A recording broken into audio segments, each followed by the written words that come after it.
When you first sit down to start writing code for a new idea or task, it's easy to pay little attention to writing good code and focus more on just getting it to work. So your code typically gets a little messy and repetitive at this stage of development. This is okay. It's hard to know what's the best way to write your code before it's finished.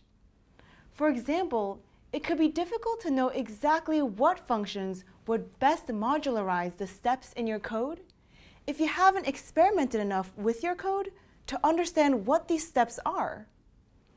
That's why you should always go back to do some refactoring after you've achieved a working model.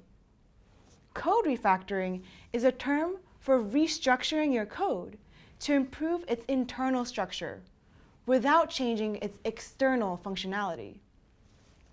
Refactoring gives you an opportunity to clean and modularize your code after you've produced code that works.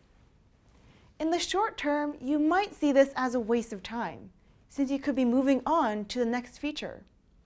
However, allocating time to refactoring your code really speeds up the time it will take you and your team to develop code in the long run. Refactoring your code consistently not only makes it much easier to come back to it later, it also allows you to reuse parts for different tasks and learn strong programming techniques along the way. The more you practice refactoring your code, the more intuitive it becomes.